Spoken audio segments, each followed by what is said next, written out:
ट्रेनच्या गर्दीच्या प्रवासानंतर मी पोहोचलो कर्जत स्टेशनला आणि बरोबर ह्याच्या विरुद्ध स्टेशनच्या बाहेर माझं स्वागत केलं ह्या निवांत बसलेल्या देशी गाईंने. No worries in the world.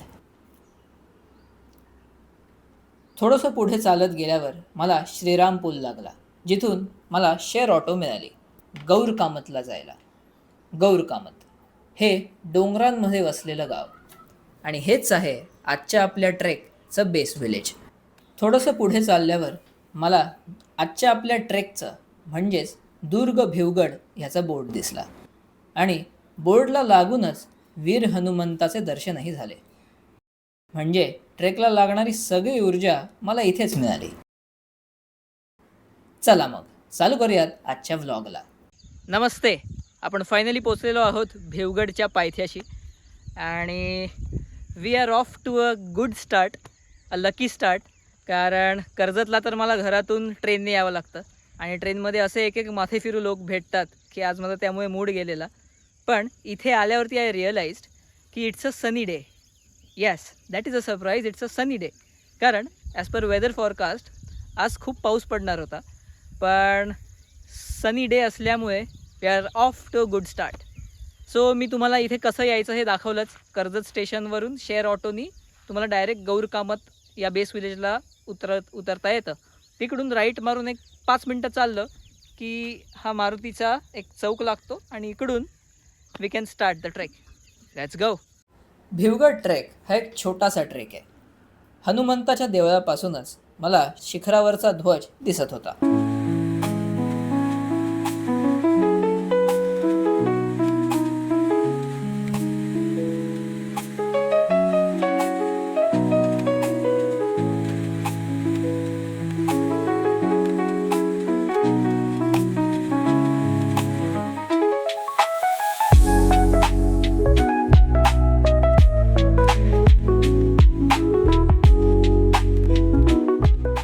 विश्रांती घ्यायला म्हणून खाली बसलो. बाजूलाच चाललेलं फूड वेअरहाऊसिंग इंटरेस्टिंग होतं. एक डोंगरा झुरळाच्या प्रेताला घेऊन बेदात चाललेला. इंटरेस्टिंग गोष्ट ही की ते झुरळ डोंगराच्या किमान दुप्पट आकाराचं होतं. ते बघत असतानाच आकाशातल्या ढगांनी माझं लक्ष वेधलं. आत्ता काही वेळ झाल्यापासून सूर्य ढगांच्या मागे गेलाय आणि थोडे काळे ढग दिसत आहेत.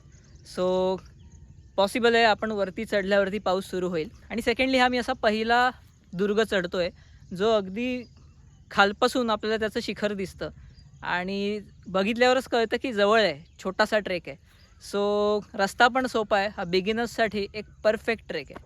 आणि हा व्लॉग माझ्यासाठी जरा सोपा पण आहे कारण बऱ्याच महिन्यांनंतर मी आता एक मराठी व्लॉग केला आहे. नाहीतर हिंदी किंवा इंग्लिश होतं. माझ्यासाठी हा रिलेटिव्हली इझी व्लॉग आहे. या लेट्स कंटिन्यू.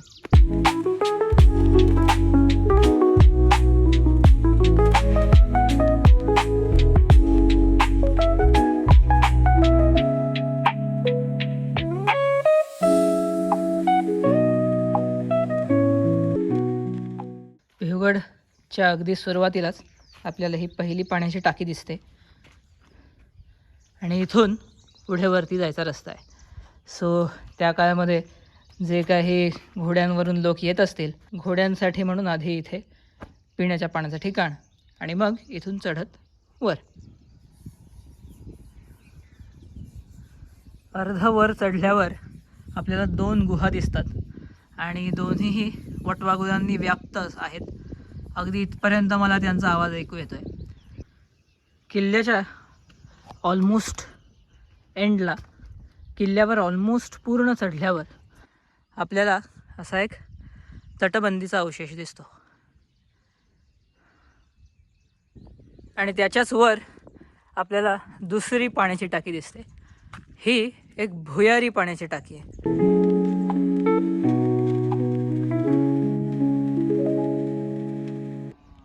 आणि that's it, we are at the top. हाच तो भगवा जो आपल्याला खालून दिसतो. आणि तुम्हाला त्या झेंड्याच्या फडफडण्यावरून कळत असेल की इथे वर काय मस्त गार वाऱ्याची झुळूक येते. तर आपण जर झेंड्याकडे पाठ करून उभे राहिलो तर हे डाव्या बाजूची माउंटन रेंज क्रॉस केली की मुंबई लागतं, म्हणजे समुद्र. इथे समोर आहे माथेरानचे हिल्स आणि अर्थात उलट्या बाजूला बरोबर पुण्याची बाजू येते. आणि हा दुर्ग खूप कमी उंचीवर असल्यामुळे असं वाटतं की हा टेहरणीसाठी वापरला जावा, कारण इथून जो 360 डिग्री व्ह्यू मिळतो आहे, मी तुम्हाला मागाशी दाखवलं मुंबई, पुणे, माथेरान, त्याचबरोबर आपल्याला एका क्लिअर डेला बॅकग्राऊंडमध्ये सोंडाई, प्रबळगड आणि इर्शाळगड हे तिन्ही दिसतात. सो एक 360 डिग्री व्ह्यू पहा ह्या टॉपवरून.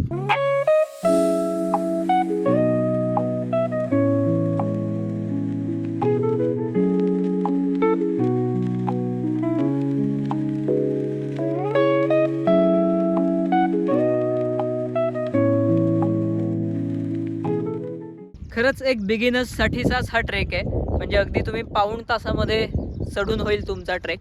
फक्त एक आहे, काही ठिकाणी थोड्या उंच पायऱ्या आहेत. So if you are flexible, तुमच्यासाठी हा एक खूप इझी बिगिनर्स ट्रेक होईल आणि चुकण्याचे पण काहीच चान्सेस नाही आहेत. तुम्ही इथे विदाऊट गाईड आरामात येऊ शकता, तुम्ही टॉपपर्यंत आरामात पोहोचाल.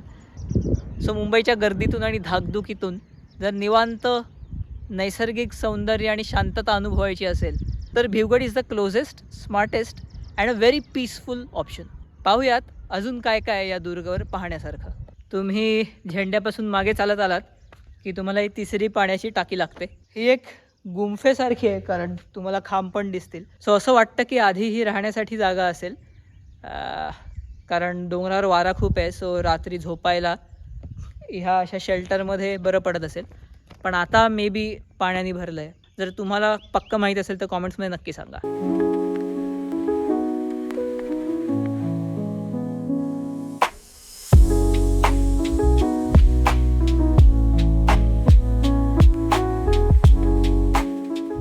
आणि हा जो तुम्ही माझ्या मागे बघताय तो आहे बालेकिल्ला. सो जेव्हा तुम्ही इकडे याल, मी असं सजेस्ट करेन, जो सगळ्यात खालचा झेंडा दिसतो तिथून राईटला वळायचं आणि दुर्गाच्या भोवती असं चालत यायचं. इकडे मागे तुम्हाला 1-2 टाक्या पण दिसतील आणि मागून सरळ चढलात की हा बालेकिल्ला दिसतो आणि मग इथून सरळ गेलं की परत तोच ध्वज लागतो. सो तुमचा पूर्ण दुर्ग अशा प्रकारे बघून होईल. आणि इथे वन विभागाचा बोर्ड आहे आणि त्यावर खूप इंटरेस्टिंग लिहिलं आहे की हा किल्ला शत्रूला वाटेमध्ये अडवण्यासाठी म्हणून वापरला जायचा. कारण लॉजिकली पण तुम्ही बघाल, आपल्याला ह्या दुर्गावरून 360 डिग्री व्ह्यूमध्ये बरेच दुर्ग दिसतात.